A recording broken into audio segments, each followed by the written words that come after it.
So one is encouraged to commit extra or to do extra good deeds as much as possible during these 4 months, particularly the month of Muharram. And among the best deeds is fasting.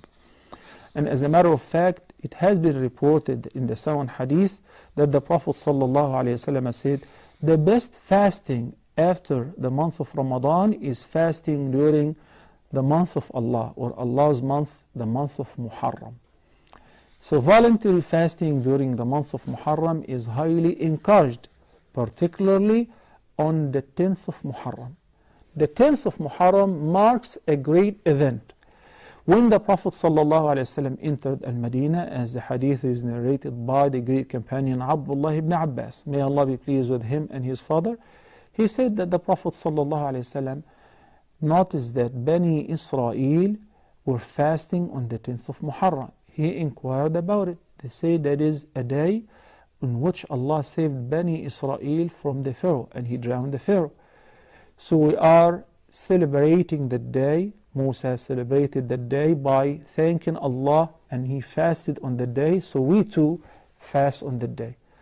At that the Prophet ﷺ said, نَحْنُ أَحَقُّ بِمُوسَى وَمَنْ مَعَهُ. We have more rights to Musa alayhi salam than them, than the children of Israel. So he commanded his companions to fast on the 10th of Muharram, the day of Ashura. And it was obligatory in the beginning. And the Prophet ﷺ said a great virtues and a great reward for those who will fast. Even afterward it became voluntary. He encouraged us to observe fasting on the day, as he said sallallahu alayhi wasallam, صِيَامُ Ashura, the 10th of Muharram, fasting on the 10th of Muharram, أَحْتَسِبُ عَلَى اللَّهِ. I hope that Allah subhanahu wa ta'ala will give the reward of fasting on the day an expiation for the sins of the past year.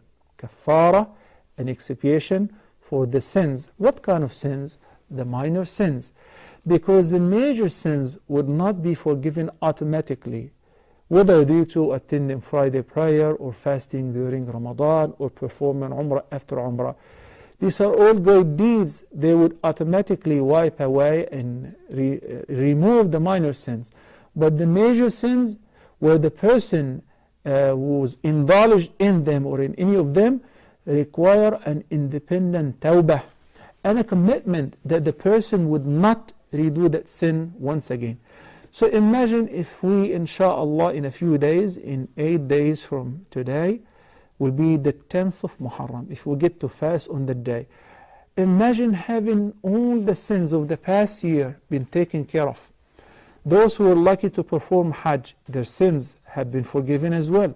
Those who are lucky to fast on the 9th day of the month of Dhul Hijjah, if they were not performing Hajj, they were very lucky, because they have the sins of the past year and a year to come were forgiven as well. Allah the Almighty is the most generous, He is the oft forgiving and the most merciful. So He knows our shortcomings and weaknesses. That's why Allah subhanahu wa ta'ala is giving us every once in a while throughout the entire year chances after chances, an opportunity to be seized in order to be forgiven. And marks the vast mercy and forgiveness of Allah subhanahu wa ta'ala.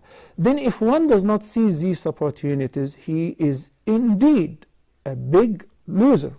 By just fasting on the 10th of Muharram, Allah subhanahu wa ta'ala will forgive the sins of the past year.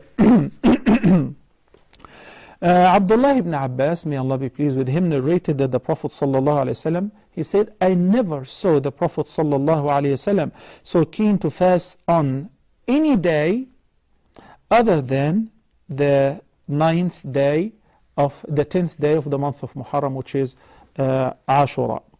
This hadith is collected by Imam al-Bukhari. I'll continue talking about what's mustahab or recommended during the month of Muharram, and the etiquette or the sunnah with regards to fasting on the 10th of Muharram.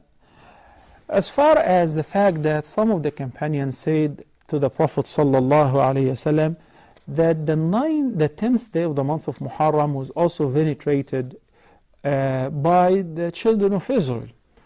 because of the event of saving them from the Pharaoh and drowning the Pharaoh. So wouldn't that be considered like copying them, fasting on the same day? The Prophet ﷺ said, because he did not want to do anything similar to Ahlul Kitab or to non-Muslims, even with regards to the ibadat or the various acts of worship. He said, if I live to see the next year, I shall fast, or we shall fast on the 9th as well. So he intended to fast a day before the day of Ashura. So this way we will be different in our practices than the children of Israel. But the Prophet ﷺ, it so happened that he died before reaching that day. So it is a sunnah to fast a day before the 10th of Muharram. Let's say the 9th.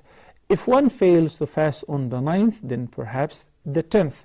If one happened to fast the 9th, the 10th, and the 11th, that will be the best. So the least is to fast only on the 10th. Or a higher level to fast a day before along with Ashura, or a day after along with Ashura, along with the 10th. And the best of the best is to fast the 3 days altogether, the 9th, the 10th, and the 11th. May Allah subhanahu wa ta'ala accept.